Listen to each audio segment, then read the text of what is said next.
देखो अमीन भर्ती का जो सिलेबस है ना, है ना, अमीन भर्ती, है ना, इसमें ना आपका 30 नंबर का जीएस है ना। इस 30 नंबर के जीएस में, है ना, हमको देखना है मेनली हिस्ट्री, दूसरा कॉन्स्टी, है ना, फिर है आपका जियोग्राफी, है ना। और जियोग्राफी में पहली बार साफ साफ यहाँ पर मैंने मेंशन किया है कि भाई ये विश्व भूगोल भी इसमें होगा और भारत का भूगोल भी इसमें होगा, ठीक है। जी तो सर। सिलेबस में साफ साफ कहा गया कि विश्व भूगोल भी है और भारत का भूगोल भी है, ठीक है। फिर उसके बाद है इकोनॉमिक्स, है ना, फिर उसके बाद है आपका कंप्यूटर, है ना।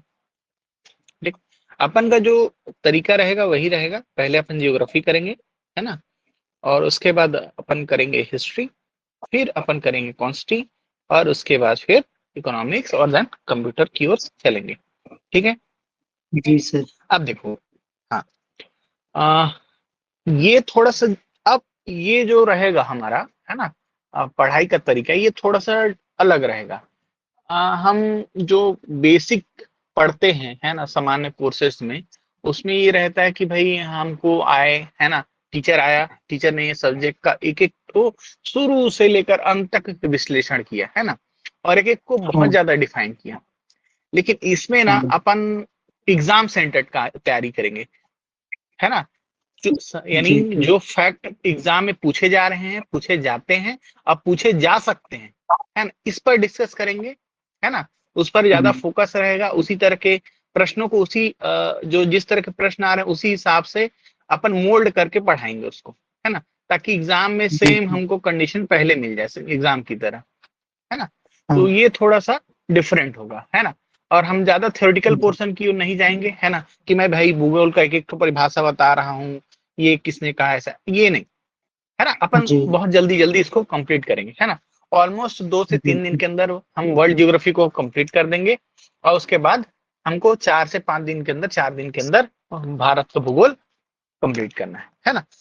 जी सर। मैंने ऑब्जेक्टिव, है ना, इसी जो बैच है आप, है ना, आप इसको खोलेंगे तो आपको स्टडी मटेरियल सेक्शन में, बुक सेक्शन में, है ना, पूरा जो विश्व भूगोल है उसका ऑब्जेक्टिव मिल जाएगा। 10 पेज का है, 10 पन्ने का है ना। आपको हाँ वो वहां ऑब्जेक्टिव सॉल्व करना है ना, ठीक है। उस जी ऑब्जेक्टिव को सर। आपको पूरा का पूरा सॉल्व करना है, और जितना मैं करा रहा हूँ वो, ठीक। चलो, जी सर। ठीक, तो स्टार्ट करते हैं अपन, है ना, विश्व भूगोल से, ठीक है। अब देखो विश्व जी भूगोल में, ठीक है, अब इसका थोड़ा सा ना सिलेबस को इलेबरेट कर देता हूँ, तब तुमको ज्यादा चीजें क्लियर हो रहेंगी, है ना। उसी हिसाब से फिर हम क्या महत्वपूर्ण है उसको देखेंगे, है ना। ऐसा नहीं कि हम सबको एक साथ, है ना।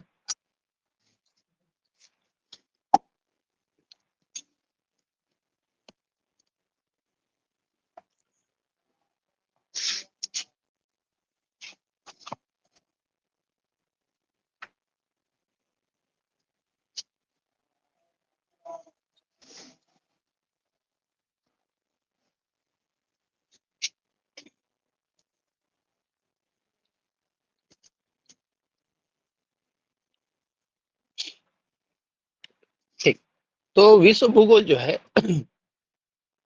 वो स्टार्ट होगा, है ना। भाई विश्व को जरूरत भी है ना, परिचय से स्टार्ट होगा, है ना। बिना विश्व भूगोल के समझे हम भारत भूगोल नहीं समझ सकते।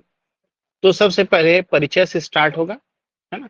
परिचय के बाद हम ब्रह्मांड और सौरमंडल को समझेंगे, है ना, ब्रह्मांड प्लस सौरमंडल। फिर उसके बाद, है ना, हम इसी को आगे बढ़ाते हुए पृथ्वी की उत्पत्ति को देखेंगे, है ना। और पृथ्वी की उत्पत्ति में मैं तुमको बताऊंगा जो टाइम लाइन है, जियो टाइम लाइन है पृथ्वी का। हाँ और वहां से जो क्वेश्चन आते हैं कि भाई सिल्यूरिन क्या है, डेवोनियन क्या है, कार्बनिफेरस काल क्या है, तृतीय युग क्या है, चतुर्थ युग क्या है ना, किस काल में मछली का जन्म हुआ, किस काल को मत्स्य युग कहा जाता है, डायनासोर का युग कौन सा था, है ना, पेंजिया का विखंडन कब हुआ, ये सब चीजें हम इसके अंतर्गत करेंगे, है ना। लेकिन बहुत ही शॉर्ट फॉर्म में, डायरेक्ट पॉइंट टू पॉइंट। ठीक है, जी सर। फिर उसके बाद हम देखेंगे पृथ्वी की गति। मैं इसलिए ये चीजों को लिखवा रहा हूं ताकि आपको पता रहे कि मैं अगला चैप्टर कौन सा पढ़ाऊंगा, और आप पहले से पढ़ के उसको रेडी रखो, है ना। जी ऐसा सर। नहीं चलेगा कि मैं पढ़ाऊं सिर्फ और आप यहाँ से प्रवचन सुन के चले जाएं। आपको पहले से पढ़ के आना है ना। आपको हाँ सर। पढ़ने का तरीका मैंने बता दिया है, मैंने वीडियो अपलोड किया है, लास्ट देखना उसको, है ना, शेयर भी किया है। उसमें पढ़ने का हाँ तरीका मैंने बताया है कि भाई पहले क्या करो कि थ्योरी एक बार पढ़ लो, है ना, अपने नोट्स बुक्स जहां से करना है। थ्योरी पढ़ने के बाद ऑब्जेक्टिव करो, है ना। बने तब भी ठीक, नहीं जी बने तब भी ठीक, उत्तर को देख के पढ़ो, है ना, और उसको याद रखो कि ऐसा उत्तर ले रहा है। उसमें जी उस सर। ऑब्जेक्टिव को सॉल्व करने के दौरान आपका माइंडसेट ये होना चाहिए, आपको पकड़ना ये है कि क्वेश्चन किस तरीके का बनता है ना। भाई सौर हाँ मंडल से क्वेश्चन आ रहा है तो कैसे आ रहा है, कहाँ से आ रहा है।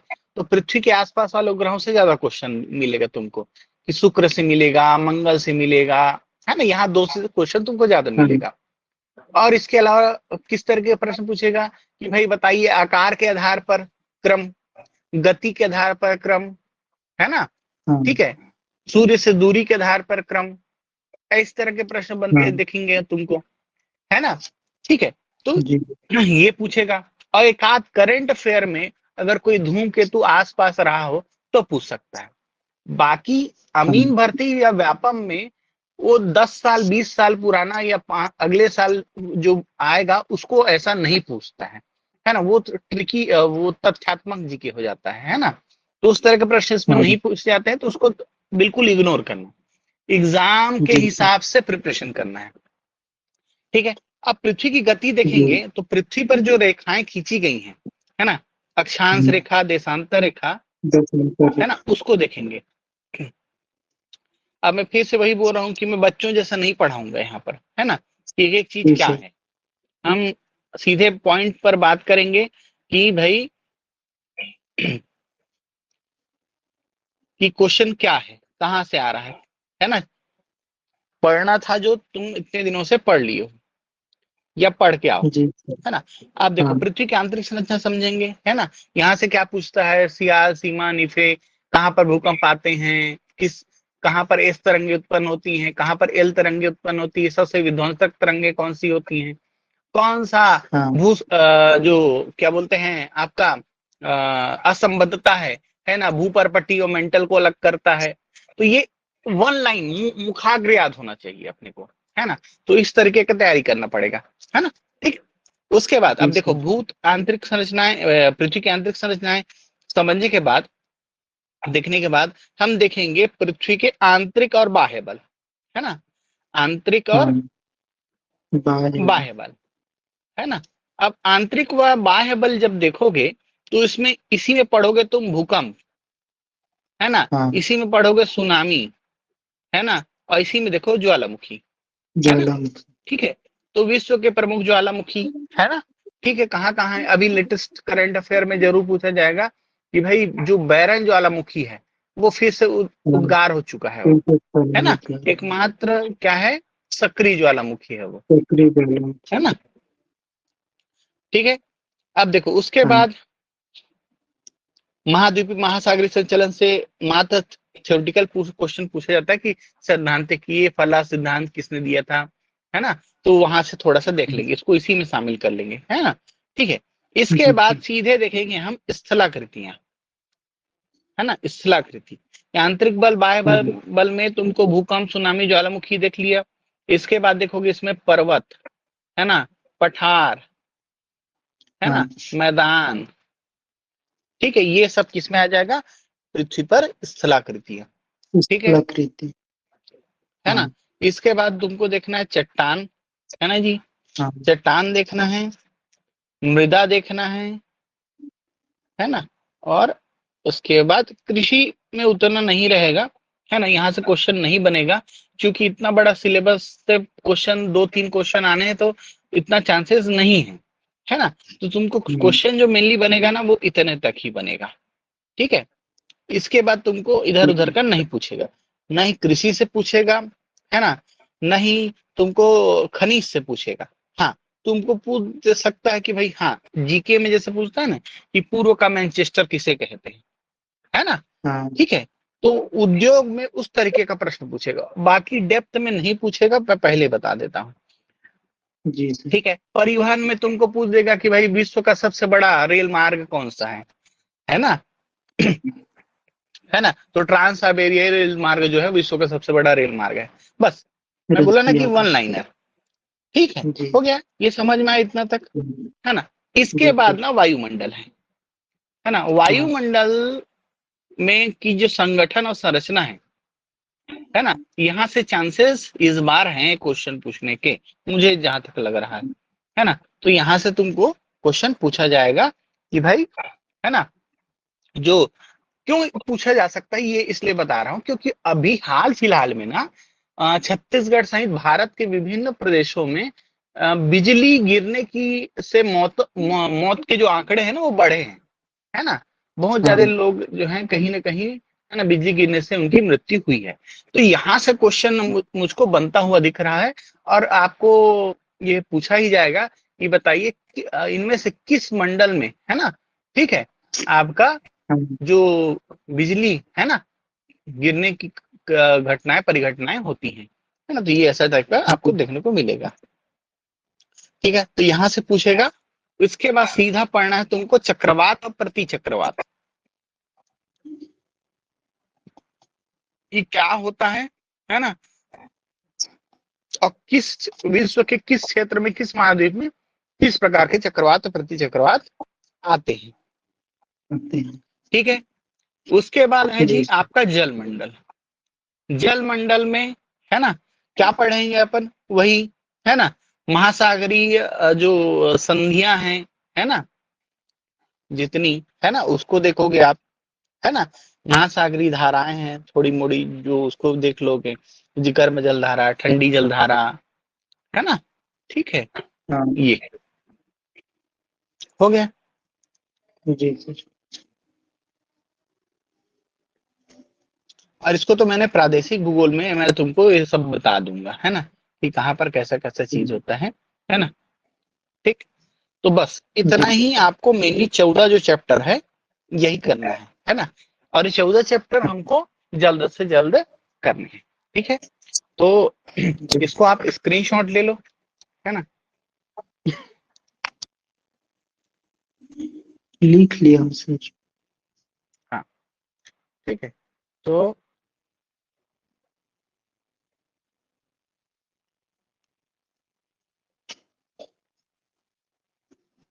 ठीक, चलो आगे बढ़ते हैं अपन और स्टार्ट करते हैं चीजों को, है ना, ठीक है।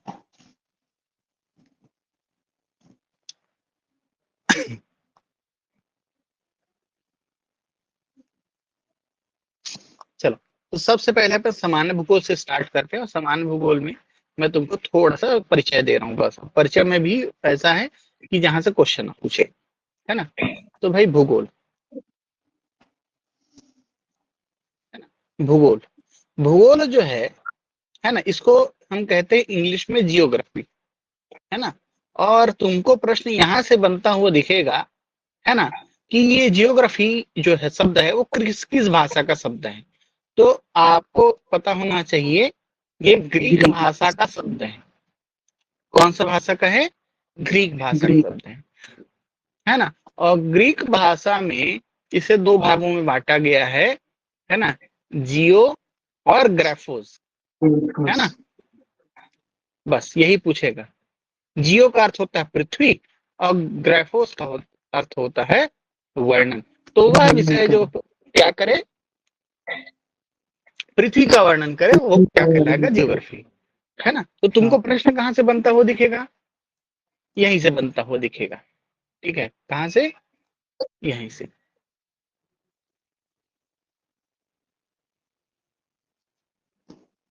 ठीक।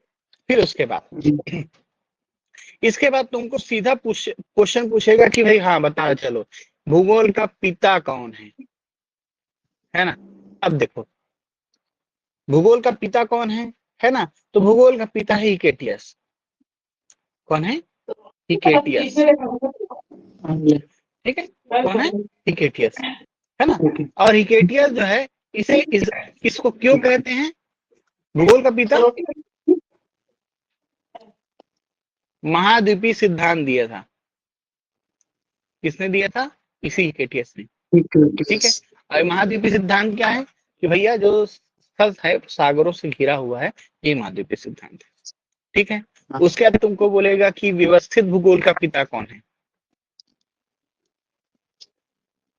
व्यवस्थित भूगोल, तो आप क्या बताएंगे? इरिटोस्थनीज। कौन है? एडिटर। इरिटोस्थनीज। क्यों इसको कहते हैं? क्योंकि इसने ना जियोग्राफी वर्ड दिया। तो क्वेश्चन तुमको पूछेगा कि जियोग्राफी शब्द किसने दिया? तो किसने दिया? इरिटोस्थनीज। किसने दिया? इरिटोस्थनीज। इसीलिए इसको क्या कहते हैं? व्यवस्थित भूगोल का पिता। क्या कहते हैं? व्यवस्थित भूगोल का पिता। ठीक। फिर उसके बाद आधुनिक भूगोल का पिता, है ना। आधुनिक भूगोल का जो पिता है उसको कहते हैं ए बी हमबोल्ट को। किसको? ए बी हमबोल्ट को। ठीक है। इसकी पुस्तक का नाम है कॉस्मोस। और इसका जो सिद्धांत है वो समताप रेखा सिद्धांत है। ठीक है। हमको पता है समताप रेखा क्या होता है। ठीक है। इसकी पुस्तक का नाम क्या है? कॉस्मोस। इसके बाद है ऐतिहासिक भूगोल का पिता। ऐतिहासिक भूगोल का पिता। ठीक है। तो हेरोडोटस जो है, या हेरोडोट्स जिसे कहते हैं, है ना, इसे क्या कहते हैं? ऐतिहासिक भूगोल का पिता है। ठीक है। क्लियर? जी। तो भूगोल कैसा वर्ड है? एक ग्रीक शब्द है। कैसा शब्द है? एक ग्रीक शब्द है ना। भूगोल का पिता कौन है? हिकेटियस है। क्यों कहा उसको? महाद्वीपीय सिद्धांत दिया, है ना। किसने दिया? हिकेटियस ने। व्यवस्थित भूगोल इरिटोस्थनीज। क्यों? जियोग्राफी वर्ड दिया। ठीक। आधुनिक भूगोल ए बी हमबोल्ट। कौन? ए बी हमबोल्ट, है ना। ठीक है। इसकी पुस्तक का नाम क्या है? कॉस्मोस। ठीक है। फिर है ऐतिहासिक भूगोल। ऐतिहासिक भूगोल का पिता हेरोडोट्स। क्लियर? हाँ। अब चलो, अब आगे बढ़ते हैं। अब देखो, इसके बाद आपको ना कुछ बुक्स पूछेगा कि बताइए भाई, है ना, जियोग्राफी संबंधित कुछ किताबें हो, कौन कौन से लेखक हैं। तो देखो, आर्यभट्ट का आर्यभट्टियम और भास्कराचार्य सिद्धांत शिरोमणि, ये बेसिक से क्वेश्चन है ना। आर्यभट्ट की जियोग्राफी संबंधित किताब है आर्यभट्टियम। ठीक है। जबकि भास्कराचार्य की किताब का नाम है सिद्धांत शिरोमणि, है ना। ये खगोलिकी से संबंधित है सब, है ना। तुमको प्रश्न पूछेगा कि बताइए इनमें से कौन सी किताब खगोलिकी संबंधित नहीं है या है। ठीक है, हो गया। फिर है स्ट्रेबो। स्ट्रेबो, है ना, ये तो भारतीय हो गए, ये वैदेशिक आ गए। स्ट्रेबो, स्ट्रेबो का किताब का नाम क्या है? जियोग्राफी का। ये सही जोड़ी मिलाओ में भी आ जाएगा ना, जियोग्राफी का। ठीक है। फिर है प्लिनी। प्लिनी की किताब का नाम है नेचुरल हिस्ट्री। Natural history. ठीक है, समझ में आ रहा है। और टॉलमी, टॉलमी की किताब का नाम है द जियोग्राफी। क्या? The geography. तो जियोग्राफी का बोलेगा तो स्ट्रैबो, ठीक। और द जियोग्राफी बोले तो टॉलमी। खास कर प्रश्न ज्यादातर प्लिनी से पूछे जाते हैं, प्लिनी द एल्डर। है, प्लिनी की किताब का नाम क्या है? Natural history. ठीक है, ये ठीक है। तो ये और ये, है ना, पूछने के ज्यादा चांसेस हैं। ठीक है, चलो आगे बढ़े। आप देखो, आप जियोग्राफी जो पढ़ोगे ना, है ना, तो जियोग्राफी को हम 4 शाखाएं हैं इसकी, 4 शाखाएं है ना, जिसके आधार पर तुम पढ़ते हैं। पहला है आपका सामान्य भूगोल, ठीक है। दूसरा है आपका भौतिक भूगोल, तीसरा है आपका आर्थिक भूगोल, और चौथा है मानव भूगोल। ठीक। अब देखो, ये भौतिक भूगोल जो है, ये सामान्य भूगोल तो भाई परिचय परिचय हो गया। भौतिक भूगोल में आप पृथ्वी, समुद्र, वायुमंडल ये सब पढ़ोगे, है ना। मानव भूगोल में तुम पढ़ोगे पृथ्वी के यानी मानव के जन्म से लेकर वर्तमान समय तक जो भी उसने विकास किया है, उसकी क्रियाकलाप है, परिवर्तन है, वो यहाँ से यहाँ स्थानांतरित हो रहा है, ये सब पढ़ते हैं, ठीक है। आर्थिक भूगोल जो है ना, ये मानव भूगोल की एक शाखा है, और इसमें आप उसकी आर्थिक क्रियाओं का अध्ययन करते हो। किसकी? मानव की। ठीक है, समझ में आ रहा है बात? अब देखो, इसमें ना तुमको कुछ प्रश्न पूछते हैं, मैं तुमको थोड़ा सा बता देता हूँ, है ना। इसमें से जो प्रश्न पूछने जाने लायक है वो मैं बता रहा हूँ, है ना। देखो, भौतिक भूगोल में ना एक होता है जियो मार्फोलॉजी। क्या? जियो मार्फोलॉजी। इसको कहते हैं भू आकृतिक विज्ञान। क्या कहते हैं? भू आकृति विज्ञान, जियोमॉर्फोलॉजी, भौतिक भूगोल के अंतर्गत आता है, ठीक है। उसके बाद आता है प्राकृतिक भूगोल या फिजियोग्राफी। चलो वो तो नहीं पूछेगा। जब भी तुमको प्राकृतिक भूगोल और फिजियोग्राफी बोले, उसका मतलब है भू धरातल की स्थलाकृतियों का अध्ययन, धरातल पर जो पर्वत पठार है इसका अध्ययन। इसके बाद होता है ओरोग्राफी। ओरोग्राफी का मतलब होता है पर्वत विज्ञान। क्या होता है? पर्वत विज्ञान। ओरो की जगह ओशियनो कर दो तो क्या हो जाएगा? समुद्र विज्ञान, है ना। जलवायु विज्ञान को क्या कहेंगे? क्लाइमेटोलॉजी कहेंगे। भूकंप विज्ञान को क्या कहेंगे? सिस्मोलॉजी कहेंगे, है ना। तो लॉजी का मतलब होता है अध्ययन, है ना, ये ध्यान रखना। हाँ, और एक होता है लिम्नोलॉजी। मैं जो डिफरेंट है ना उसको बता रहा हूँ, जो नाम और उसका अलग है इंग्लिश में और उसको बोला अलग जा रहा है, तो उसी को बता रहा हूँ, है ना। मैं उसको नहीं बता रहा हूँ जिसको हिंदी से इंग्लिश में रूपांतरण हो रहा है। समुद्र को पता है ओशियन कहते हैं, जलवायु को क्लाइमेट कहते हैं, है ना। ठीक है। भूकंप सिस्मोलॉजी बेसिक सा चीज है। पत्थर लिथोस, है ना, लिथोलॉजी हो गया वो। इकोलॉजी माने पारिस्थितिकी हो गया। लिम्नोलॉजी माने सरोवर विज्ञान, याद रखना। क्या? सरोवर विज्ञान, ठीक है। चलो, अब पेडोलॉजी माने होता है मृदा विज्ञान। हाँ, ठीक है। और एग्रो, ये पूछा गया है ना, इसलिए बता रहा। एग्रेस्टोलॉजी, एग्रेस्टोलॉजी को कहते हैं घास विज्ञान। क्या? हाँ, घास विज्ञान, ये पूछता है। और एक होता है हाइटोलॉजी। हाइटोलॉजी, हाइटोलॉजी माने वर्षा विज्ञान, ठीक है। इसको पूछा गया है। लिम्नोलॉजी, है ना, एग्रेस्टोलॉजी, हाइटोलॉजी, है ना। एग्रेस्टो माने घास, कई लोग कृषि विज्ञान कर लेते हैं, है ना। ठीक। अब देखो, मानव विज्ञान से तुमको पूछ सकता है ना।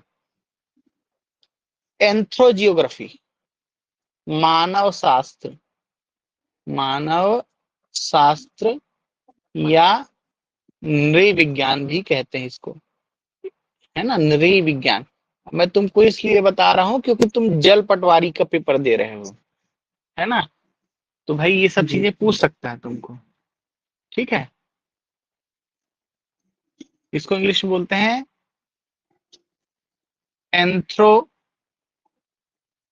एंथ्रोजियोग्राफी।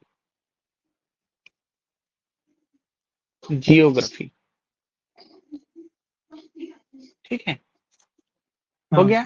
और एक होता है एथनोग्राफी, है ना, मानव जाति विज्ञान, मानव जाति विज्ञान, इसको बोलते हैं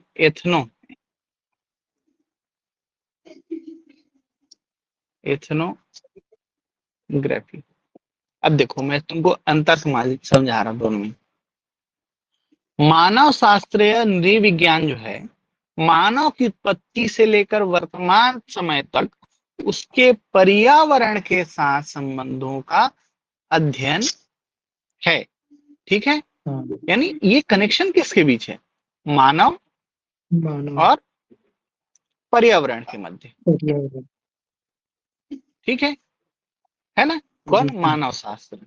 ठीक है, उसके जन्म से लेकर वर्तमान समय तक।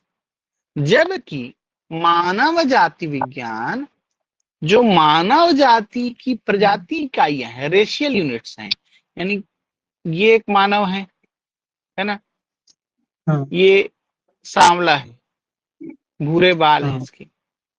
ठीक है, ये जो मानव है इसकी हाइट छोटी है। ठीक है, हाँ, तो ये मानव की जो विभिन्न जातियां हैं, हाँ, ठीक है, तो इनके मध्य जो संबंध है वो किसको बताता है? एथनोग्राफी। मानव कौन जाति। बताता है? एथनोग्राफी, है ना। एथनो। एथनो का मतलब ही है कि समान तरह के जीव, है ना। ठीक है, हाँ, हो गया। अब चलो फिर से वन लाइनर पर आएंगे। मैं ये बता दिया, इसको अच्छे से याद रखना। लिम्नोलॉजी सरोवर विज्ञान, है ना। हाँ, पेडोलॉजी मृदा विज्ञान, मृदा एग्रेस्टोलॉजी विज्ञान, घास विज्ञान, मानस विज्ञान। हाइटोलॉजी वर्षा विज्ञान। ठीक है, ऐसे ये विज्ञान। पूछता है क्वेश्चन। ठीक है, चलो जी सर। ठीक, आगे बढ़े। जी सर। अब देखो किसने क्या बताया। पहला, पृथ्वी गोल है, ये किसने बताया?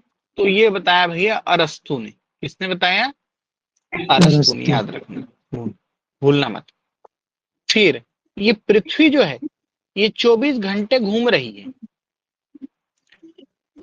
ये किसने बताया? तो ये बताया पाइथागोरस ने, याद रखना। किसने बताया? पाइथागोरस। पाइथागोरस ने। ठीक है, समझ से जाना, पृथ्वी गोल है अरस्तु। फिर एक व्यक्ति अरस्तु। आता है वो बोलता है 24 घंटे घूम रहा है ना। तो हाँ, कौन बताया? पाइथागोरस।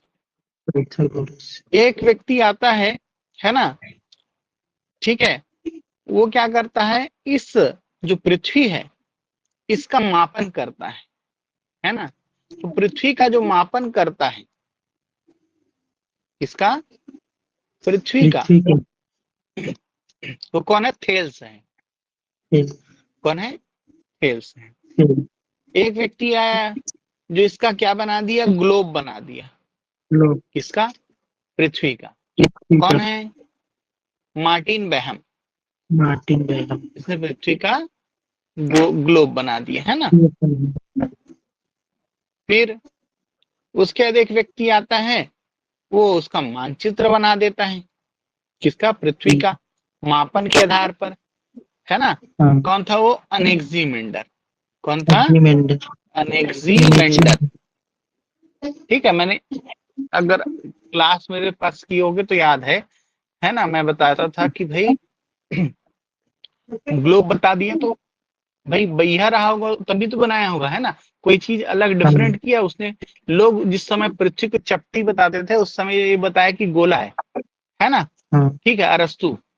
उसके बाद हाँ। वो ग्लोब बना देता है मार्टिन बेहम, बैया, ऐसे करके याद रखना छत्तीसगढ़ी में। ठीक है, जी। और अमेजिंग काम कर दिया अनेक्सीमेंडर, है ना। अमेज्ड हो गए, मानचित्र बना दिया उसने पृथ्वी का। हो गया। अब इस मानचित्र को बनाने के लिए एक विधि होती है जिसे हम कहते हैं कार्टोग्राफी। क्या कार्टोग्राफी। कहते हैं? कार्टोग्राफी। कार्टोग्राफी। इसका जो जनक है वो है क्लाउडियस टालमी। Claudius Ptolemy. कौन है? Claudius Ptolemy. टालमी, है ना। ये क्लॉडियस टालमी, टालमी फिलाडेल्फस अलग था, है ना। ये क्लॉडियस टालमी, ठीक है, याद रखना,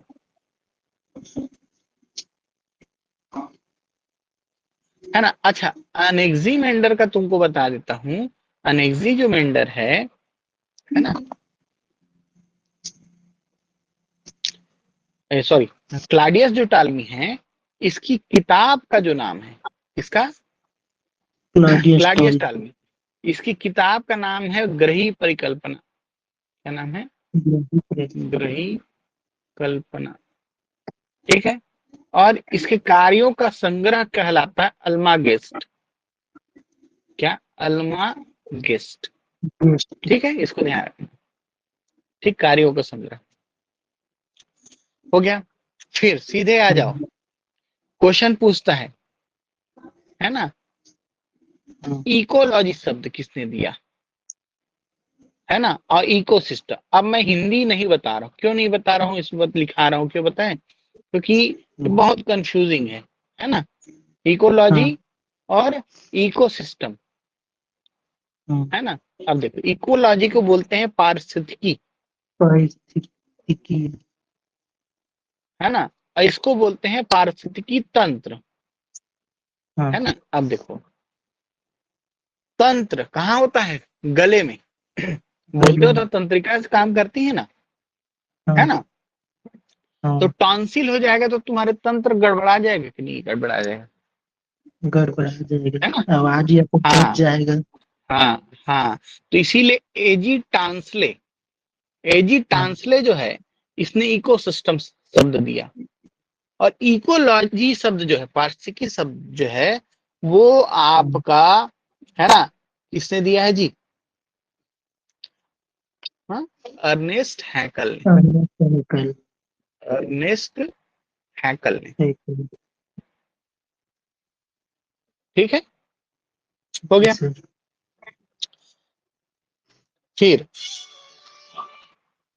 उसके बाद पूछेगा तुमको, पहली बार किस व्यक्ति ने पृथ्वी का जो भूगर्भिक इतिहास है ना, पृथ्वी के भूगर्भिक इतिहास की व्याख्या की, है ना। भूगर्भिक इतिहास पहली बार किसने बताया? तो एक ही था कास्ते द बफन, कास्ते द बफन, इसने बताया पृथ्वी का भूगर्भिक इतिहास ऐसा था, ठीक है, हो गया। जी सर। बस हो गया। एक चीज और है, आधुनिक खगोलिकी का पिता किसे कहते हैं? तो आगे आप पढ़ेंगे निकोलस कॉपरनिकस, वो मैं उसमें बता दूंगा, ठीक है, ब्रह्मांड में, ठीक है। इतना महत्वपूर्ण है, जितना मैं महत्वपूर्ण बताया हूं, यहीं से प्रश्न आना है ना, ज्यादा इससे बाहर जाने की उम्मीद नहीं, ठीक है। जी सर। तो इसको अच्छे से कर लेना। पृथ्वी गोल है, अरस्तु बताता है, 24 घंटे घूम रहा है, पाइथागोरस बोला। मैं इसका नाप दिए, पृथ्वी का मापन करता थेल्स था। ग्लोब मार्टिन ग्रैहम, मानचित्र Anaximander, cartography Claudius Ptolemy, ecology Ernst Haeckel, ecosystem Tansley, और पृथ्वी का भूगर्भिक इतिहास कास्ते द बफन। ये हो गया आपका चैप्टर 1 खत्म, है ना, ठीक है। ये चैप्टर 1 था, है ना, चैप्टर 1 परिचय, ठीक है। जी सर। अब चलिए, अब हम बात करेंगे चैप्टर 2 की।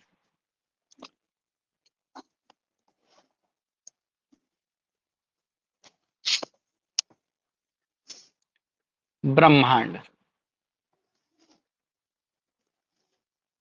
व सौरमंडल।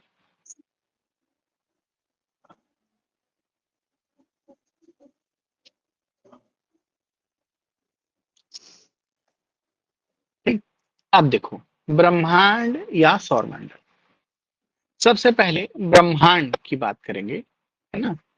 ब्रह्मांड जो शब्द है, ये इसको बोलते हैं इंग्लिश में कॉस्मोस, और यूनिवर्स भी कह देते हैं कई लोग, है ना। तो ये कॉस्मॉस जो शब्द है ना, ठीक है, ठीक है, ये है ना, तो कॉस्मॉस जो है इसी से बना है कॉस्मोलॉजी। क्या है? कॉस्मोलॉजी। कॉस्मो, है ना। तो ब्रह्मांड विज्ञान को क्या कहते हैं, पूछेगा। कॉस्मोलॉजी। ब्रह्मांड का अध्ययन क्या कहलाता है जी? कॉस्मोलॉजी। और ये शब्द किसने दिया? ये जो शब्द है दिया क्रिश्चियन वुल्फ ने।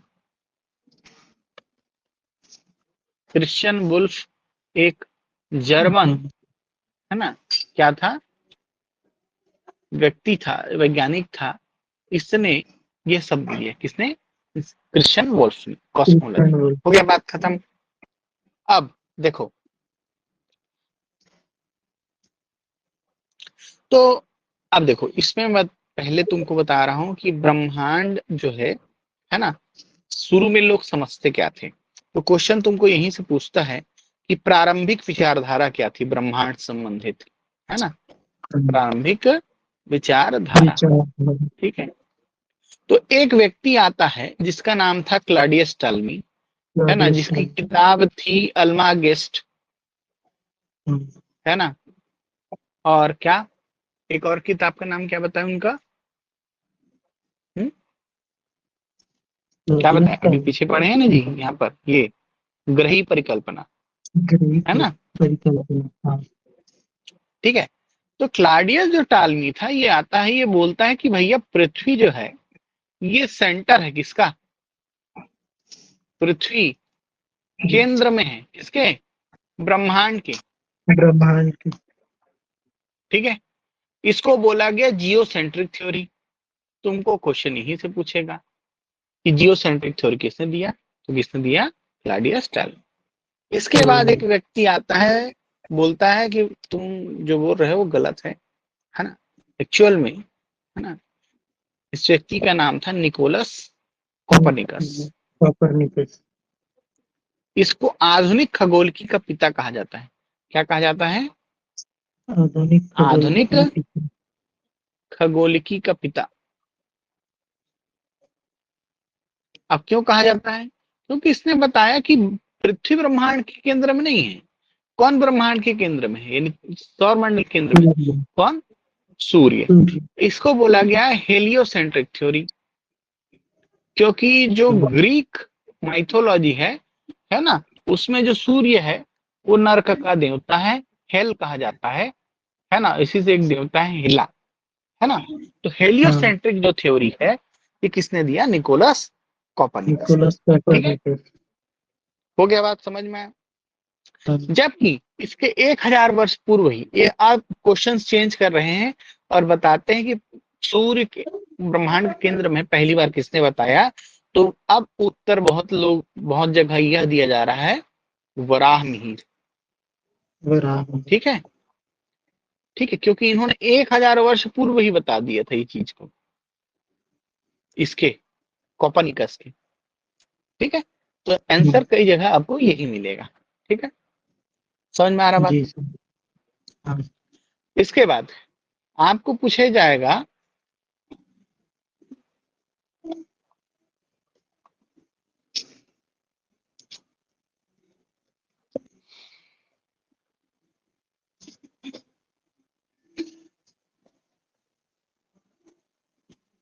हाँ, तो आपको पूछा जाएगा कि भाई ये जो हेलियोसेंट्रिक थ्योरी है कोपरनिकस का, है ना, इसको सिद्ध किसने किया? तो एक व्यक्ति था जिसका नाम था गैलीलियो द गैलीली, है ना। तो गैलीलियो ने दूरबीन से देखा, है ना। कई लोग कहते हैं दूरबीन का आविष्कारक कौन था? गैलीलियो। लेकिन दूरबीन का आविष्कारक गैलीलियो नहीं था, मैं बताता हूँ। तो कौन था? तो बताएंगे अभी आगे। गैलीलियो ने दूरबीन से ना इसको पुष्ट किया। किसको पुष्ट किया? पुष्ट में समझते हो? प्रमाणित करना, है ना। समझ में आ रहा है? क्या प्रमाणित किया? कि भाई जो सूर्य है ये सौर मंडल के केंद्र में है। ये प्रमाणित किया किसने? गैलीलियो ने। ठीक है, दूरबीन से देखकर, है ना, ये याद रखना है आपको।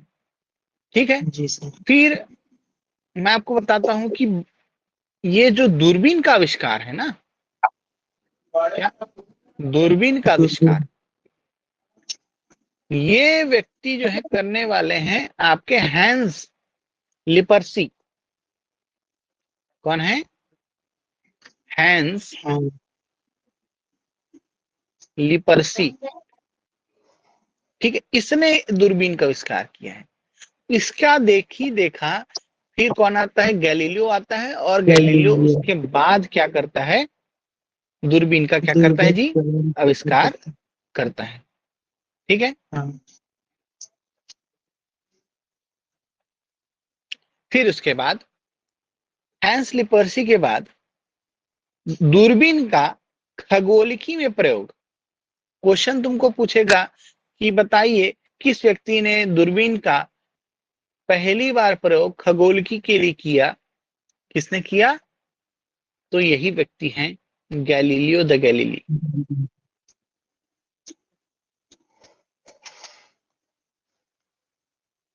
ठीक है, समझ में आ रहा बात? तो लिपर्सी, कौन? लिपर्सी, लिपर्सी, इसने दूरबीन का आविष्कार किया और गैलीली ने खगोलिकी में प्रयोग किया। ठीक है, फिर एक व्यक्ति था एडविन हबल। इसने बोला कि ब्रह्मांड जो है ना, पहले ये चीजें बड़ी होती थी ना, हाँ कि भाई कोई व्यक्ति बताए कि ये है एक्चुअल में, जबकि उस समय की, है ना, जो आपकी धार्मिक किताबें हैं वो कुछ अलग कह रही हूँ तब। तो ब्रह्मांड में अनेक आकाश गंगाएं हैं, है ना। उसने बोला कि हाँ ब्रह्मांड में ना हमारे आकाश गंगा की तरह क्या है? अनेक अनेक आकाश आकाश गंगाएं गंगाएं हैं, है ना। ऐसा किसने बताया? एडविन हबल ने। इसीलिए एडविन हबल। अमेरिका ने जब, है ना, अपना क्या टेलीस्कोप छोड़ा अंतरिक्ष में, तो उसका नाम क्या रखा? Hubble telescope. हबल ठीक है, टेलीस्कोप। हाँ, ठीक है, तो इसको याद रखना। ब्रह्मांड में अनेक आकाश गंगाएं किसने बताया? हबल ने। ठीक है, हबल।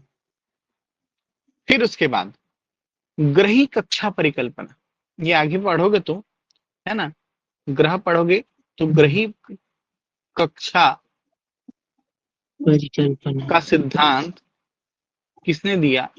तो ग्रही कक्षा का जो सिद्धांत है ना, ये किसने दिया है जी? जोहान्स केपलर ने। किसने दिया जोहान्स है? Kepler. Johannes Kepler. Johannes Kepler. ठीक, क्वेश्चन पूछा गया। आप देखो, इसके बाद है ब्रह्मांड उत्पत्ति के सिद्धांत।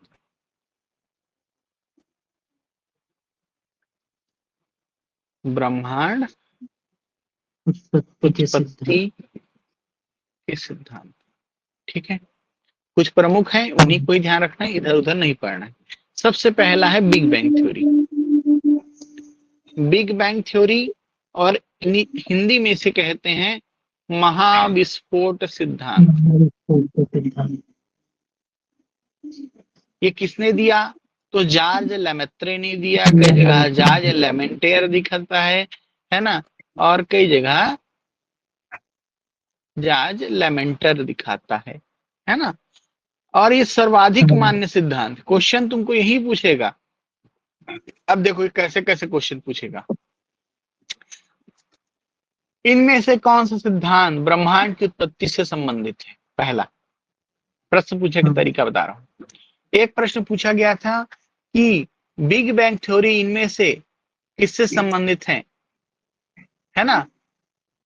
ठीक है, ब्रह्मांड की उत्पत्ति से, ज्वालामुखी उद्भेदन से, ऐसे करके।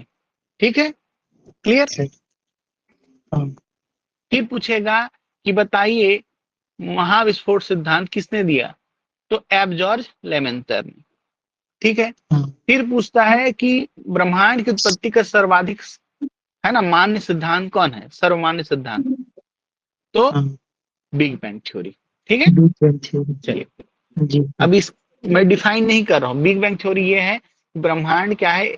एक पदार्थ में सिमटा हुआ था, है ना, एक अणु में सिमटा हुआ था, उसमें बड़ा सा विस्फोट हुआ जिससे कण दूर चले चले गए और फिर वो आपस में मिलकर क्या करते हैं, ब्रह्मांड की संरचना का निर्माण करते हैं।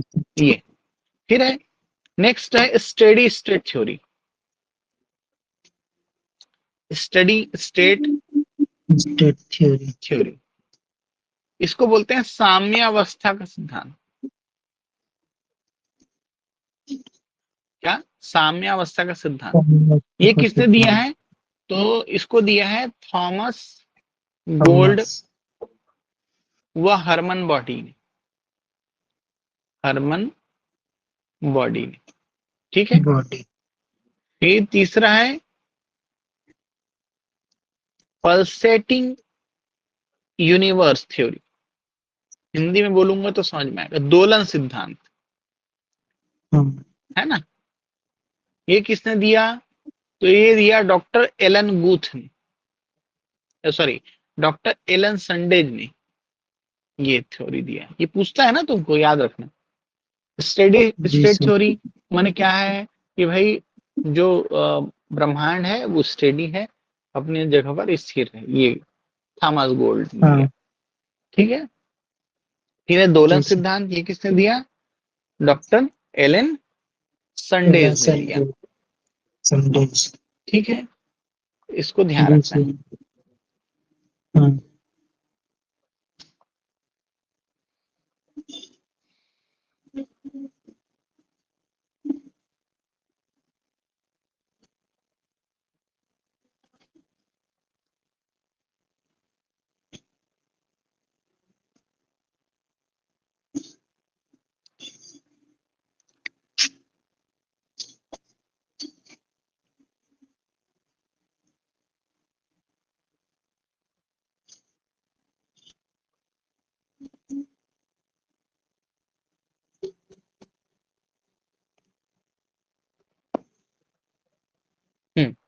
तो थॉमस गोल्ड और हरमन बॉडी ने क्या दिया? साम्यावस्था का सिद्धांत दिया, है ना, है ना। स्टेडी स्टेट थ्योरी किसने दिया? थॉमस गोल्ड और हरमन बॉडी, ठीक है। इसमें एक और है, फ्रेड होयल, इनका भी नाम शामिल कर लो, है ना।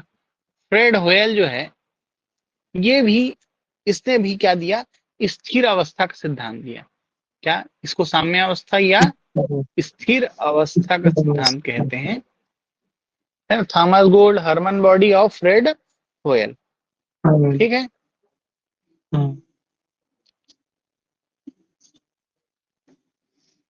अच्छा, दोलन सिद्धांत किसने दिया?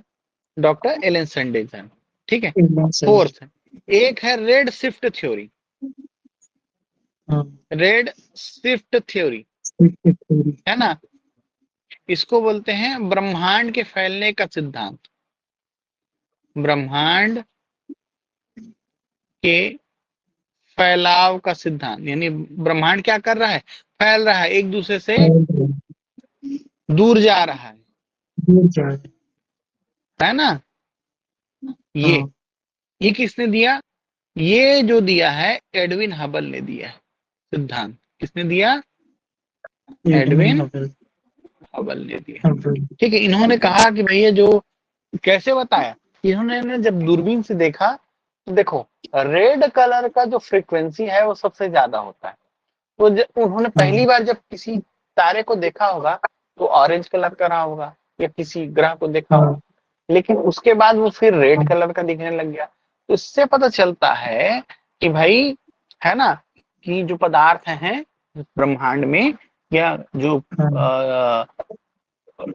भी तत्व वहां पर हैं, है ना, वो एक दूसरे से क्या कर रहे हैं? दूर जा रहे हैं, ठीक है। समझ में आ रहा है बात, है ना। तो red shift theory Edwin Hubble, pulsating universe यानी दोलन सिद्धांत संडेज का है ना। दोलन संडेज का है ना। अब इसको ऐसे याद रखना, तुम क्या करते हो? संडे को इधर उधर भागते रहते हो, यहाँ घूमने जाओ, वहां घूमने जाओ, है ना। तो दोलन करते रहते हो ना, ठीक है। ऐसे याद रखना। स्थिर है गोल्ड, है ना। सब चीज खत्म हो सकता है, गोल्ड का प्राइस, गोल्ड का वैल्यू होगा कभी? नहीं होगा। नहीं। गोल्ड स्थिर है ना? बॉडी स्थिर है। हाँ, ठीक है, ऐसे याद रखना। हो गया? जी इसको सर। अच्छे से याद रखना। एक थोड़ा एक और सिद्धांत है, इसको बोलते हैं स्फीति सिद्धांत। क्या कहते हैं? स्फीति स्थिति से क्या? सिद्धांत, है ना? इन्फ्लेशनरी थ्योरी कहते हैं इंग्लिश में, इन्फ्लेशनरी थ्योरी। इन्फ्लेशन। ठीक है, ये है एलन गुथ का। किसका है? एलन एलन गुथ का इन्फ्लेशन। ठीक है, अच्छे से नोट्स बनाना, ये जो बता रहा हूँ लिखते जाना है, याद भी करते जाना है साफ साफ। ठीक है, जी सर। हाँ, अच्छा, तुमको ये मैं एक चीज बता देता हूँ, ये महाविस्फोट जो सिद्धांत जॉर्ज लेमेंटेयर ने दिया था, इसकी जो व्याख्या है, व्याख्या जो है ये रॉबर्ट वेगनर ने की थी। किसने की थी? Robert Robert Wegener. वेगनर ने। ठीक है, कभी कभी ने इसका ईयर पूछ देता है यार, है ना, तो इसको ध्यान रखना।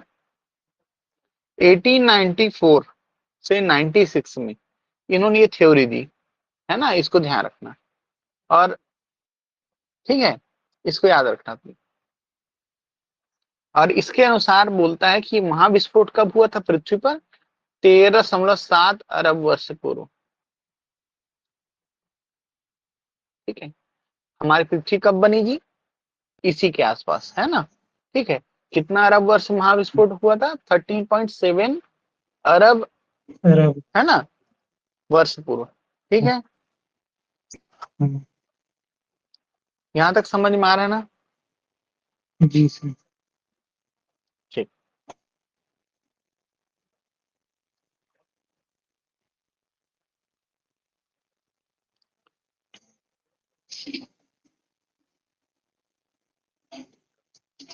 अब देखो, ये हो गया भाई सिद्धांत। लेकिन क्या होता है आजकल ना, क्वेश्चन इतने तक सीमित नहीं है ना? ये तो ब्रह्मांड से संबंधित सिद्धांत है ना? ब्रह्मांड से संबंधित सिद्धांत हैं। सिद्धांत। लेकिन कुछ और सिद्धांत हैं जो ब्रह्मांड से संबंधित है और वो पूछे जाते हैं।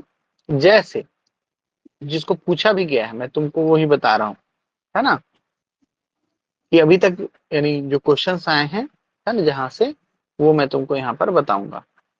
जैसे एक, अब इसको सिद्धांत को ना दो भागों में बांटते हैं, है ना? जब आप डीपली पढ़ोगे ना तो दो भाग में है। एक है मोनिस्टिक थ्योरी, एक है ड्यूलिस्टिक थ्योरी। यानी रियलिस्टिक ऐसा थ्योरी। माना जाता है, वैज्ञानिक में भी, वैज्ञानिक अवधारणा में भी ये माना जाता है कि एक तत्व से ही किसकी उत्पत्ति हुई है? हाँ, ब्रह्मांड की उत्पत्ति हुई है। ब्रह्मांड की और जो दो उत्पत्ति। तो, हाँ, है ना, दो तारों से हुई है, ये दूसरे लोग मानते हैं। इसको एक तत्व हाँ, वालों को कहते हैं अद्वैतवादी, अद्वैतवादी। है ना, मोनिस्टिक। ठीक है, हाँ, और दो तत्व वालों को बोलते हैं ड्यूलिस्टिक या आपका रियलिस्टिक। द्वैतवादी। अब ये परिकल्पना है ना, कोई जाके देखा नहीं है कि ब्रह्मांड की हाँ, उत्पत्ति कैसे हुई, है ना? ठीक है, अब जी सर। देखो, द्वैतवादी और अद्वैत। पहला है क्वेश्चन पूछा गया है, वायव्य राशि परिकल्पना हाँ, किसकी है? वायव्य राशि परिकल्पना, ब्रह्मांड के निर्माण से संबंधित वायव्य राशि परिकल्पना किसकी है? तो कांट की है। किसकी है? कांट की, इमैनुअल इमैनुअल कांट, है ना? दूसरा है निहारिका परिकल्पना। निहारिका परिकल्पना किसकी है? लाप्लास की है। किसकी है? लाप्लास। लाप्लास की। लाप्लास की है। ठीक है, याद रखना। Gaseous theory can't, nebular theory Laplace. ठीक है, प्लस। फिर ड्यूलिस्टिक में आते हैं। ड्यूलिस्टिक में है बहुत फेमस ग्रहाणु परिकल्पना। कौन सा? ग्रहाणु। परिकल्पना। ठीक है, तो ये थ्योरी है हाँ, चेम्बरलिन और मोल्टन के चेम्बरलिन। द्वारा, मोल्टन।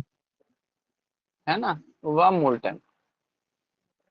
ठीक है, दूसरी हाँ, परिकल्पना है, वह है ज्वारी परिकल्पना, है ना, टाइडल थ्योरी बोलते हैं इंग्लिश में, हाँ, जेम्स एंड। है ना? तो जेम्स और जेफरी, जेफरी जेम्स जीन्स व जेफरी। जेफरी हाँ, ये इन्होंने टाइडल थ्योरी दिया, ज्वारी परिकल्पना। ठीक है। दूसरा है आपका, ये क्वेश्चन पूछा जा चुका है, अभी अभी 2 साल पहले पूछा गया था, अंतर तारक धूल परिकल्पना। अंतर तारक धूल परिकल्पना, परिकल्पना है ना। इसको अंतर तारक धूल भी बोल देता है कई जगह, कई जगह मेघ परिकल्पना भी कह देता है अंतर तारक। ठीक है, कुछ भी कहे, तुमको अंतर तारक बोला, है ना। ठीक है, तो आपको आंसर लेना है ऑटो स्मिड, ऑटो स्मिथ। है ना।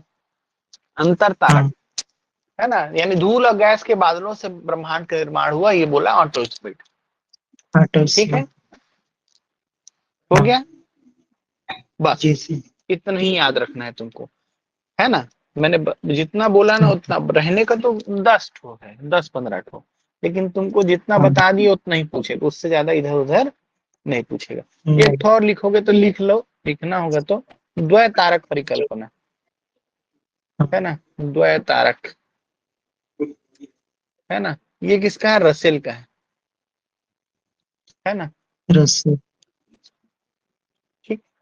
और एक और है सुपरनोवा परिकल्पना, सुपरनोवा, ये है फ्रेड होयल और लिटिलटन का।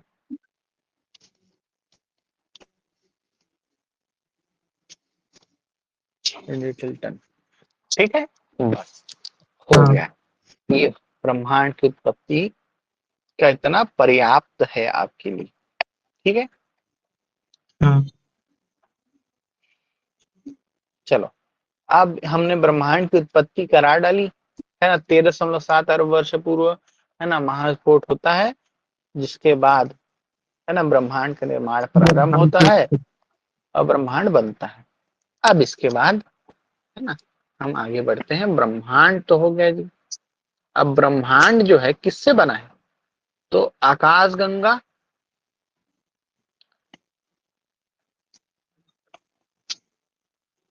ब्रह्मांड जो बना है वो बना है पहला तो स्पेस से।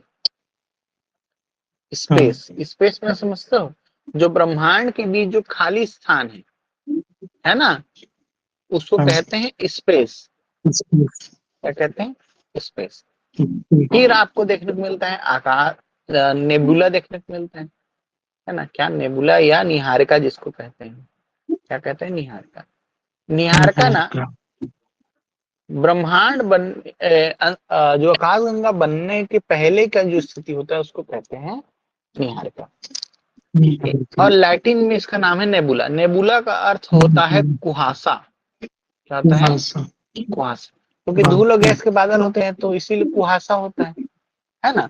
और क्वेश्चन तुमको पूछता है किसको नर्सरी ऑफ स्टार्स कहते हैं, नर्सरी ऑफ स्टार्स किसे कहा जाता है, किसे कहा जाता है जी, नेबुला, है ना, निहारिका, है ना।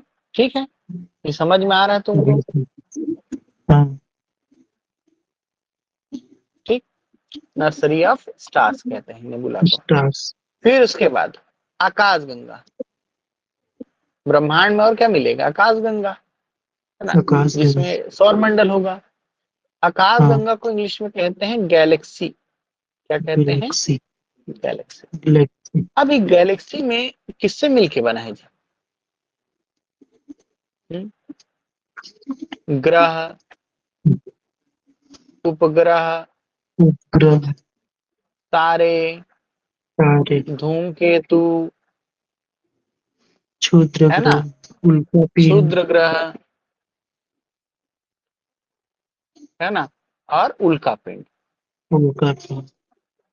ठीक है, ये सबसे मिलके बना है। ठीक है, अब इसमें क्वेश्चन पूछा जाएगा कि आकाश गंगा का केंद्र क्या कहलाता है, तो आकाश गंगा के केंद्र को कहते हैं बल्ज। याद रखना है, पूछा गया क्या कहते हैं, बल्ज। अब ये तो बात हो गया तुम्हारा आकाश गंगा का। अब भैया हमारी आकाश गंगा का नाम क्या है ना। तो हमारी जो आकाश गंगा है, हम जिसमें रहते हैं, उसको नाम क्या है, मंदाकिनी। क्या नाम है, मंदाकिनी। हम्म, ठीक है, हाँ, समझ में आ रहा बात। अब देखो इसकी जी सर। मंदाकिनी या मिल्की वे भी बोल देते हैं ना, क्या कहते हैं, मिल्की वे भी कह देते मिल्की हैं वे। कई जगह। अब ये मिल्की वे जो है ना, ये जो है, ये आकृति कैसी है, इसकी आकार कैसा है, ये क्वेश्चन पूछता है। तो हिंदी में इसे कहते हैं दंड सज्जित सर्पिलाकार। कैसा आकृति का है, दंड सज्जित सर्पिलाकार सर पीला का है ना। और इंग्लिश में इसे कह देते हैं स्पाइरल। स्पाइरल देखे हो ना, स्पाइरल बाइंडिंग होता है कॉपी में, हाँ, बस वैसे ही है, ऐसे ऐसे ऐसे करके। ठीक है, हाँ, ऐसे ऐसे हाँ, बस ऐसी है हमारी क्या, मंदाकिनी। इसकी ना मंदाकिनी। एक भुजा है, तीसरी भुजा, थर्ड आर्म है। इस थर्ड आर्म को कहते हैं ओरियन सिग्नल भुजा। कोरिया सिग्नस भुजा। हाँ, शिकारी भुजा जिसे कह देते हैं। इसी में हमारा जो सौर मंडल है ना, हाँ, क्या, सौर मंडल स्थित है। सौरमंडल। हमारा जो तारा है उसका नाम सूर्य है, सन सूर्य। है ना। ठीक है, तो इसके ही इसी भुजा में सौर मंडल स्थित है, थर्ड नंबर पे, है ना। 2005 में स्पिट्जर टेलीस्कोप था, उसी से हमने देख के बताया कि हमारा जो आकाश गंगा है वो दंड संयुक्त सर्पिलाकार है। ठीक है, हाँ, चलिए आगे बढ़े। अब भैया यहाँ तक तो बात ठीक है कि हमारे आकाश गंगा का नाम मंदाकिनी है, लेकिन हाँ, जो हमारी पड़ोसी आकाश गंगा है उसका नाम क्या है। तो हमारी पड़ोसी आकाश गंगा है, उसका नाम है एंड्रोमेडा। एंड्रोमेडा। हाँ, एंड्रोमेडा गैलेक्सी, क्वेश्चन पूछता है तुमको। तो एंड्रोमेडा की जो गैलेक्सी है वो हमारी क्या है, आपकी पड़ोसी निकटतम। आकाश गंगा है। हाँ, हाँ, निकटतम आकाश गंगा। ठीक है, हो गया। जी सर। इसको हिंदी में कहते हैं देवयानी। देवरानी देवयानी। से याद रखना, देवरानी से याद रखना, देवयानी। देवयानी। ठीक है, क्लियर। हाँ, किसी ने तुमको अगर पूछ दिया ना कि हमारे ब्रह्मांड में कितनी आकाश गंगा है, तो 10 मिलियन बोल देना, 10 की घात 10 मिलियन। हाँ, ठीक है, चलो, जी सर। हो गया। अब बात करेंगे जी हम तारामंडल, तारों की। ठीक है, जो क्वेश्चन पूछा जाएगा। अब तारामंडल, ठीक है, इसको बोलते हैं कॉन्स्टलेशन, इंस्टॉलेशन। है ना, ऑफ स्टार्स।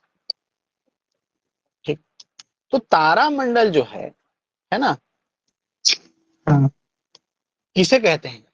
तो तारामंडल व्यवस्थित तारों के विशिष्ट आकृतियों जैसे को क्या कहते हैं, तारामंडल कहते हैं, है ना। तारामंडल। तारों के व्यवस्थित विशिष्ट आकृतियों को क्या कहेंगे, विशिष्ट तारामंडल। आकृति तुमको सीधा सा तारामंडल। क्वेश्चन पूछेगा कि भैया संख्या कितना है ये बता, है ना, फालतू बकवास मत कर तू, ये बता कि, है ना, तारामंडल में, है ना,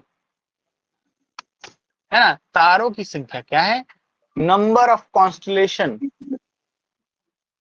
है ना, हाँ, कितनी है, ये तुम मुझको बताओ। तो ऑफिशियली ये है 88, याद रखना, उत्तर क्या रहेगा 88। तुम्हारा, 88। 88। ठीक है, हाँ, हो गया। ये IAU के द्वारा प्रमाणित है ना, हाँ, इंटरनेशनल एस्ट्रोनॉमिकल यूनियन के द्वारा इसको प्रमाणित किया गया है, 88, है ना। हाँ, समझ में आ रहा है बात। हाँ, जी सर। अभी तुमको दिखते हो ना कि वो सप्तऋषि, है ना, हाँ, ये, तो ये सब क्या है, यही है तारामंडल। ठीक, अब देखो इसी तारामंडल। तारामंडल में मैं तुमको बता रहा हूं, अभी किसकी बात कर रहे हैं हम, सप्तऋषि की। तो फिर से हाँ, सप्तऋषि तारामंडल। सप्तऋषि माने 7 तारों का समूह, क्या, 7 सात तारों तारों का का समूह, समूह। है ना। अब इसके भी ना 2 टाइप हैं, है ना। एक हाँ, लघु सप्तऋषि है, एक वृहद हाँ, सप्तऋषि है। बृहस्पति। ठीक है, एक लघु है, एक वृहद। बृहद। लघु को कहते हैं उर्सा माइनर। सब माइनर। ठीक है, या लिटिल बियर क्या कहते हैं? Little bear. इसको बोलते हैं उर्सा मेजर। क्या कहते हैं? Ursa Major. इसको ये क्या कहते हैं? बिग बियर, है ना। अब देखो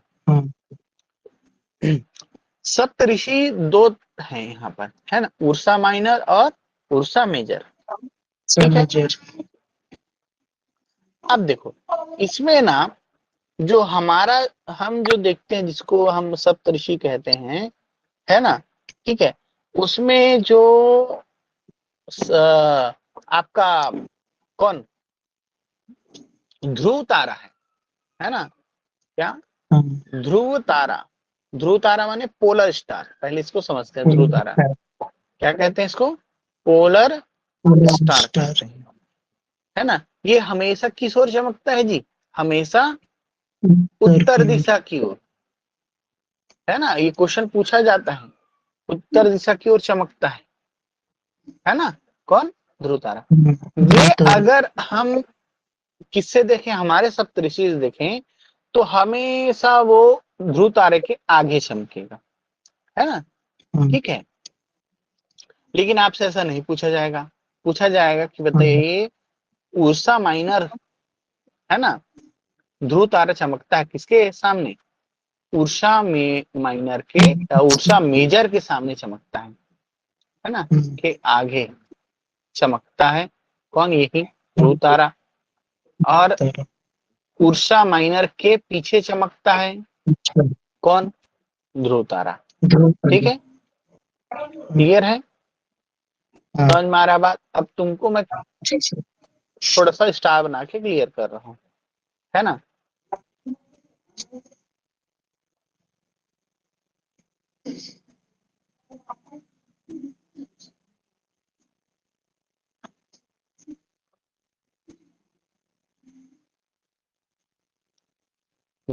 ये है उर्सा मेजर, है ना, ठीक है। क्या है?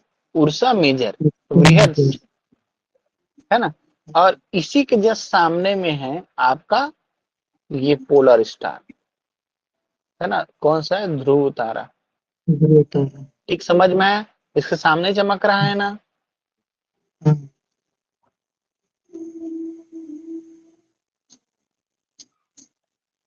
इसके सामने ही है। और देखो जो ध्रुव तारा है वो उर्सा किसका हिस्सा है? ये क्वेश्चन तुमको पूछा जाता है ना। क्या पूछा जाएगा कि किसका हिस्सा है? क्या पूछेगा? किसका हिस्सा है? हाँ, तो किसका हिस्सा है? तो ये उर्सा माइनर का हिस्सा है, याद रखना, है ना। उर्सा माइनर का हिस्सा है, उर्सा माइनर उसी में है ना। ये देखो ये है कि नहीं? ये चम्मच की आकृति का, है ना, या लिटिल बियर तारा समूह का हिस्सा है? ये क्वेश्चन पूछा जाता है। तो ध्रुव तारा हमेशा उत्तर की ओर चमकेगा, पहली चीज। और दूसरी चीज है कि किसका हिस्सा है? लिटिल बियर तारा समूह या उर्सा माइनर का हिस्सा है। क्लियर? आप भूलोगे क्या, है ना।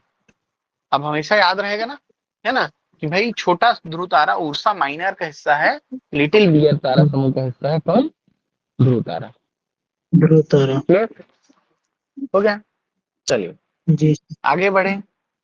नेक्स्ट है हमारा राशि या नक्षत्र, है ना, क्वेश्चन पूछा है ना। तो देखो राशियां क्या है, ये नक्षत्र क्या है? राशियां जो है ना, सूर्य अपने घूर्णन के दौरान 12 माह में क्या करता है? 12 राशियों से होकर गुजरता है। इन्हीं 12 राशियों या विशेष जो आकृति के तारा समूह हैं जिनसे होकर वो गुजरता है, उसी को क्या कहते हैं? राशियां कहते हैं, है ना, ठीक है। तो इसको ध्यान रखना है आपको। नक्षत्र कितने हैं? 27 है, याद रखना, है ना। राशि कितने हैं जी? 12। और नक्षत्र कितने हैं? 27, ठीक है, याद रखना। बस बात खत्म। अब तारों की बात कर रहे हैं, है ना, तारे की बात कर रहे हैं। हाँ, तो अगर तारे की अगर हम बात कर रहे हैं, है ना, तो इसमें देखो हाँ, सबसे पहले तारे किसको बोलेंगे? पहला चीज कि भैया स्वयं का जिसके पास क्या हो, उष्मा हो, उष्मा हो, है ना, या ऊर्जा हो, ऊर्जा हो, ठीक है, या प्रकाश हो,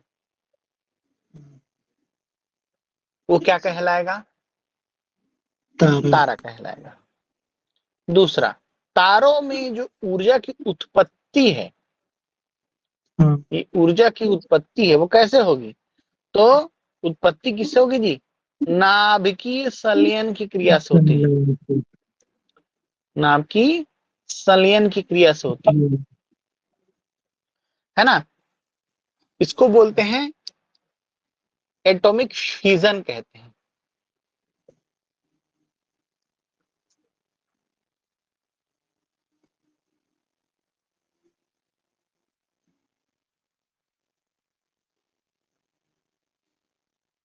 ठीक, एटॉमिक जी सर। Fusion fusion. कहते हैं, है ना। हाँ, तो एटॉमिक फ्यूजन क्या है? ये न्यूक्लियर फ्यूजन किसे कहते हैं, है ना। तो भाई वह प्रक्रिया जिसमें क्या हो, दो भारी क्या परमाणु, है ना, परमाणु नाभिक, आपस में। है ना। अच्छा फ्यूजन नहीं जी, फ्यूजन हो जाएगा। फ्यूजन में तो टूटना हो जाएगा, है ना, फ्यूज होगा, फ्यूज।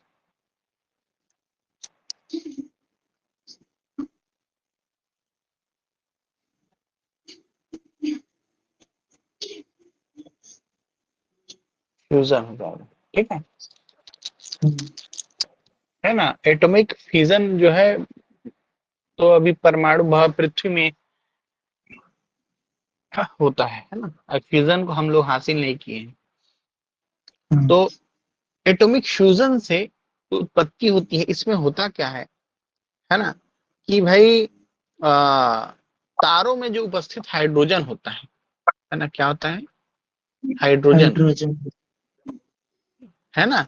ये क्या होते हैं, है ना, इसमें परिवर्तित होते हैं, हीलियम में परिवर्तित होते हैं, हमने। जिससे क्या होती है? ऊर्जा की उत्पत्ति होती है। ठीक है, क्लियर है? जी सर। ठीक। हाँ, तो इसमें क्या होगा कि भाई एक न्यूट्रॉन होगा, एक प्रोटॉन होगा, जो आपस में मिलेंगे, है ना। ठीक है, न्यूट्रॉन की ओर आकर्षित होगा कौन? प्रोटॉन, है ना। प्रोटॉन। ठीक है, जिसे न्यूट्रिनो और पॉजिट्रॉन निकलेंगे। और आगे चल के जब ये प्रक्रिया आगे बढ़ती जाएगी तो फोटॉन कण निकलेंगे, और फिर आगे जाकर आपको क्या? हीलियम दिखेगा, है ना, हीलियम की उत्पत्ति होती हुई दिखेगी। ठीक है, तो तुमको बस इतना ध्यान रखना है कि तारों में क्वेश्चन पूछा जाएगा कि तारों में ऊर्जा की उत्पत्ति कैसे होती है, तो आपका आंसर क्या होगा? आपकी संलयन, बस खत्म बात। फिर दूसरा प्रश्न पूछा जाता है कि भाई तारों का रंग द्योतक है। तारों का रंग किसका द्योतक है?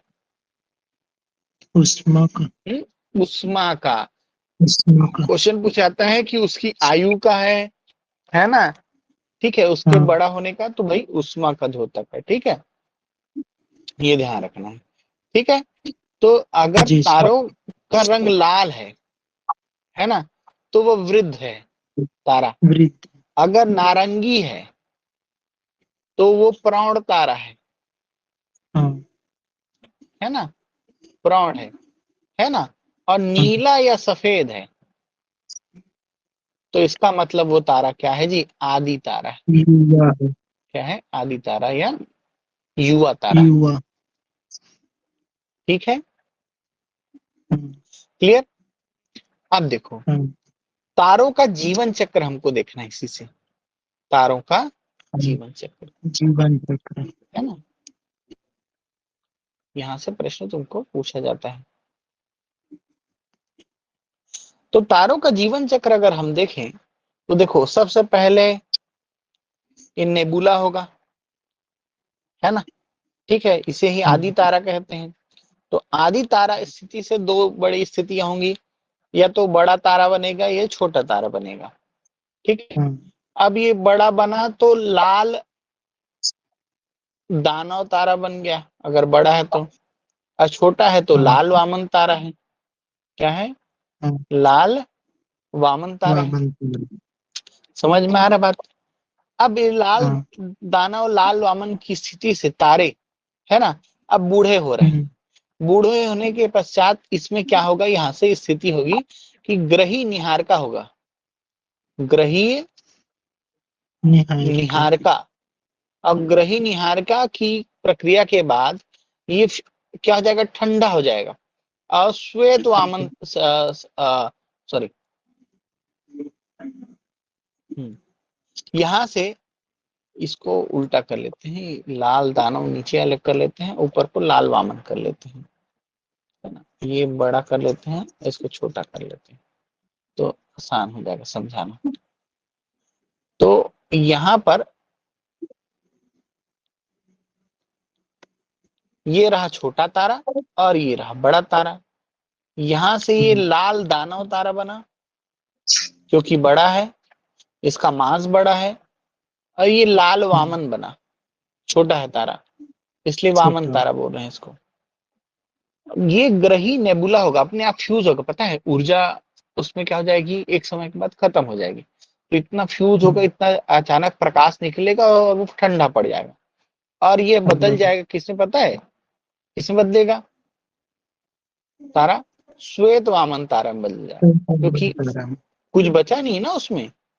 तो फॉसिल स्टार बोलते हैं इसी को, क्या बोलते हैं, फॉसिल स्टार या जीवाश्म तारा। समझ में आ रहा है बात? जी सर। क्लियर है? जीवाश्म तारा किसको कहेंगे, श्वेत वामन। और श्वेत वामन के बाद काला वामन तारा बन जाता है। क्या बनता है, काला वामन तारा, ठीक। अब देखो लाल दानव तारा, इसमें भी दो स्थितियां हैं। अब ये अगर 1.44 ms से मास ऑफ सन, है ना, यानी हमारे सूर्य के द्रव्यमान के 1.44 से बड़ा है ना, ठीक है, तो इसको हम कहते हैं बौना तारा, है ना, ठीक है। लेकिन ये 1.44 ms से अगर ज्यादा है ना, इसमें भी दो स्थितियां हैं, या भाई 3 से 4 गुना है, और एक 6 से 11 गुना है ना। तो 3 से 4 गुना वाला क्या करेगा, सुपरनोवा विस्फोट होगा, और सुपरनोवा विस्फोट होने के पश्चात वो किसमें बदल जाएगा, न्यूट्रॉन तारा बदल जाएगा। किसमें बदल जाएगा, न्यूट्रॉन तारा। इसको पल्सर भी कहते हैं। क्या कहते हैं, पल्सर। न्यूट्रॉन तारा क्यों कहते हैं, क्योंकि इसमें न्यूट्रॉन मुक्त होता है, अधिक प्रकाश मुक्त होता है, ठीक है। और अगर 6 से 11 गुना है ना, यानी भाई बहुत बड़ा तारा है और वो मर रहा है, तो सुपरनोवा विस्फोट के पश्चात, है ना, वो क्या बन जाएगा, ब्लैक होल में बदल जाएगा। ब्लैक होल में इंग्लिश में क्या कहते हैं, इसको कृष्ण वीवर कहते हैं। क्या कहते हैं, कृष्ण वीवर। समझ में आ रहा बात? जी सर। ठीक है, तो तारों का अंत ऐसे ही होता है। क्लियर है? अब तुमको समझाना, यहाँ पर दो शब्दावलियां हैं। ये ms क्या है, मास ऑफ सन, और दूसरा है आपका यहीं पर ब्लैक होल। ब्लैक होल, है ना। ये मास ऑफ सन जो है ना, ये प्रतिपादित की जो सिद्धांत जो है ना, इसको प्रतिपादित किया किसने, पता है, पता है जी? एस चंद्रशेखर। इसने भारतीय मूल के अमेरिकी नागरिक या वैज्ञानिक, है ना, एम एस चंद्रशेखर या एस चंद्रशेखर जिसको कहते हैं, एस चंद्रशेखर, इन्होंने प्रतिपादित किया था, ठीक है, 1.44 ms, ठीक है। इसको चंद्रशेखर सीमा या लीकर सीमा भी कहते हैं, याद रखें, ठीक है। जी सर। समझ में आ रहा बात? और 1983 में इनको इसी के लिए नोबेल प्राइज मिला था। हाँ ठीक है, नेक्स्ट, इन्हीं इसके बाद एक ब्लैक होल सिद्धांत है जिसको बोलते हैं कृष्ण वीवर। क्या कहते हैं? Krishna. Krishna weaver. Black hole जो है ये ऐसी स्थिति है जहां तारों का गुरुत्वाकर्षण क्या करता है, तारों का गुरुत्वाकर्षण इतना अत्यधिक होता है कि वो क्या करता है, प्रकाश कण को अवशोषित कर लेता है। प्रकाश को क्या कर लेता है? अवशोषित कर लेता है। अवशोषित करता है, परावर्तित नहीं करता है। ठीक है, हाँ इन फोटान जो कण है वो क्या कर लेता है, अवशोषित कर लेता है, उससे दिखता ही नहीं। हाँ तो अब कैसे देखोगे? तो क्वेश्चन पूछता है कि कृष्ण ब्लैक होल को कैसे देखा जा सकता है? तो एक्स-रे किरणों से। कैसे? एक्सरे की। एक्स-रे किरणों से। ठीक है, इसी से जानते हैं कि यहाँ पर है। और कैसे जान सकते हो? कि जब आसपास क्या हो, हलचल हो रही हो, है हलचल ना, हो रही है। कोई तारा गायब हो गया, ग्रह गायब हो गया, अचानक भक्त से खा दिया हाँ उसको, है ना। हाँ होता नहीं एक आदमी ऐसा खदरू बच्चा लड्डू के पास हाँ बैठा है, 4 लड्डू गायब, है ना। हाँ, तो बस ऐसे ही समझ दो ब्लैक होल को, ये 2-4 ऐसी ग्रहों को निपटा देता है आसपास के, है ना, तारों को भी खा जाता है। समझ में आ रहा है बात? जी सर। तो ये ब्लैक होल जो है ना, ठीक है, ये हाँ कॉन्सेप्ट भी इन्हीं के ही द्वारा दिए गए हैं, एस चंद्रशेखर के द्वारा। इस उन्होंने बताया कि चंद्रशेखर। भाई अगर कोई, है ना, तारा जो है हमारे सूर्य के द्रव्यमान के 1.44 गुने से कम है तो श्वेत वामन काला वामन में बदलता है। लेकिन उससे अगर हाँ ज्यादा है तो उसकी 2 स्थितियां होंगी, या तो वो क्या बन जाएगा, न्यूट्रॉन तारा बन जाएगा, या तो क्या बन जाएगा, ब्लैक होल। ब्लैक होल हो जाएगा। ठीक है, क्लियर है? अब तारे से संबंधित वन लाइनर्स क्वेश्चन। पृथ्वी का सबसे निकटतम तारा, चलो बताओ कौन है पृथ्वी से सबसे निकटतम तारा? सूर्य। ठीक है, याद रखना। लेकिन अगर सूर्य के बाद कोई पूछा जाए, है ना, तो याद रखना वो है Proxima Centauri. Centauri. Proxima Centauri. ठीक है, ठीक है, इसको अल्फा सेंचुरी भी कहते हैं, सूर्य के बाद सबसे नजदीक, है ना। और सबसे चमकीला तारा, पृथ्वी पे देखने पर सबसे चमकीला चमकीले तारे। तारा कौन है? Serious, serious. है ना, इसको ऐसे भी लिखते हैं, ये सीरियस स्टार। ठीक है, ये है। ठीक है, जी सर। इसको डॉग स्टार भी कह देते हैं, इसको याद रखें, क्या कहते हैं? Dog star. Dog star. हो गया। जी सर। अच्छा, तुमको अभी मैं ध्रुव तारा बताया था ना, हाँ इसके बारे में एक चीज और खास याद रखना, ये ना, ठीक है, पृथ्वी पर इसकी किरणें जो है ना 90 डिग्री का एंगल बनाती है, 90 डिग्री का। इसकी हाँ इसकी जो किरणें हैं ये पृथ्वी पर 90 डिग्री। 90 डिग्री एंगल बनाती हैं, याद रखना। हाँ ठीक है, जी हो सर। गया। और दूरबीन से देखा गया पहला तारा, दूरबीन से देखा गया पहला तारा कौन सा था? तो दूरबीन से देखा गया पहला जो तारा था वो था स्वाति। स्वाति। ठीक है, और ऐसा तारा जिसकी पहली बार तस्वीर ली गई अभिजीत वेगा। ठीक है, ज्यादा कोई खास नहीं है। ठीक है जी, समझ में आ रहा है बात? जी सर। चलो, तो मैं ना यहीं तक इसको रोक रहा हूँ, है ना, आज के लिए, है जी ना। सर। कल मैं टाइमिंग बताऊंगा, है ना, व्हाट्सएप में, हाँ है ना। और जी सर। टेलीग्राम उतनी जरूरत नहीं है क्योंकि सब चीज इसी में हम लोड हो जाएगा, लेकिन हाँ उसको भी बना दिया हूँ, है ना। अगर कंटेंट देना होगा तो वहां भी दे दूंगा, और कोई खबर सूचना जी देनी है सर। तब भी, है ना। तो मैं टाइमिंग कल बताता हूँ, है ना। इसके आगे पढ़ना चालू करेंगे और जल्दी जल्दी, है ना, जो जो पॉइंट की चीजें हैं, है ना। 15 मिनट का और लेक्चर है इसमें, है ना, 15-20 मिनट का, जी सर। सौर मंडल संबंधित, है ना। जो जो हाँ पूछा गया है सर। उसी को ही पढ़ना है। ठीक है, समझ में आया क्लास? हाँ सर।